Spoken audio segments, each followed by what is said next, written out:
Parte 03. De Diabo a Mensageiro. Postado por Wilson do Ogum. Babato Alagenã. Axé Genã. Mas ao vestirem a camisa de força de um modelo que pressupõe as virtudes católicas, os orixás sincretizados perderam muito de seus atributos originais, especialmente aqueles que, como no caso da sexualidade entendida como fonte de pecado, podem ferir o campo do bem.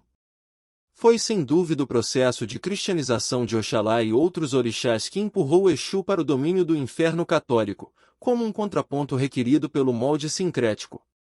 Pois, ao se ajustar a religião dos orixás ao modelo da religião cristã, faltava evidentemente preencher o lado satânico do esquema Deus-Diabo, bem e mal, salvação-perdição, céu e inferno. E quem melhor que Exu para o papel do demônio? Sua fama já não era das melhores.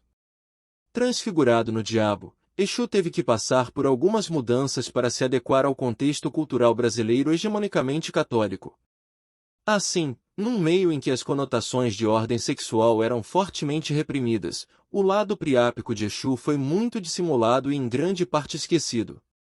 Suas imagens brasileiras perderam o esplendor fálico do explícito Elebara, disfarçando-se tanto quanto possível seus símbolos sexuais, pois mesmo sendo transformado em diabo, era então um diabo de cristãos, o que impôs uma inegável pudicícia que Exu não conhecera antes.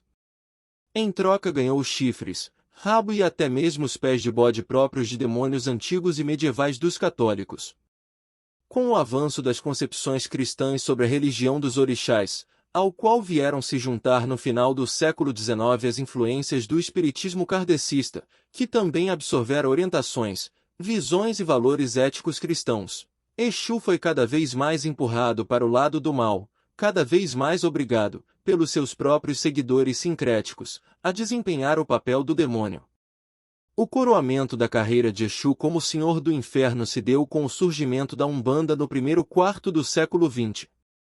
Apesar de conservar do candomblé o panteão de deuses iorubás, o rito dançado, o transe de incorporação dos orixás e antepassados, e certa prática de sacrifícios remanescente, a Umbanda reproduziu pouco das concepções africanas preservadas no candomblé. A Umbanda adotou, não sem contradições e incompletudes, certa noção moral de controle da atividade religiosa voltada para a prática da virtude cristã da caridade, concepção estranha ao candomblé.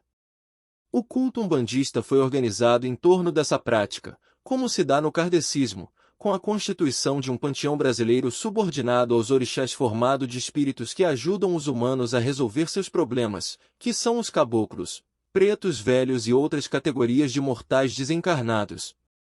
Na Umbanda, a própria ideia de religião implica essa noção de trabalho mágico, pois sem a atuação direta dos espíritos na vida dos devotos, a religião não se completa. Mas todas essas entidades só trabalham para o bem. Qualquer demanda, qualquer solução de dificuldades, qualquer procura de realização de anseios e fantasias é tudo filtrado pelo código do bem. Se a ação benéfica resultante da interferência das entidades espirituais for capaz de produzir prejuízos a terceiros, ela não pode ser posta em movimento. O bem só pode levar ao bem e nada justifica a produção do mal. O mal deve ser combatido e evitado, mesmo quando possa trazer para uma das partes envolvidas numa relação alguma sorte de vantagem. Mas o processo de formação dessa religião ainda não se completará.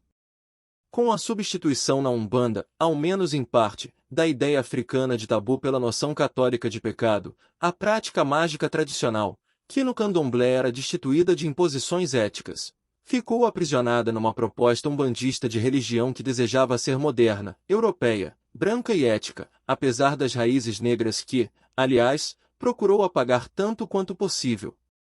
Ao mesmo tempo, a Umbanda não abandonou as práticas mágicas, ao contrário, fez delas um objetivo bem definido, o centro da sua celebração ritual.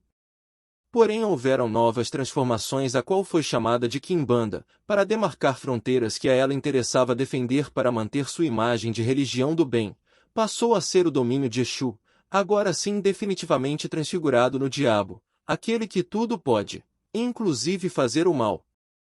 Com essa divisão cristã de tarefas, tudo aquilo que os caboclos, Pretos Velhos e outros guias do chamado panteão da direita se recusam a fazer, por razões morais, Exu faz sem pestanejar.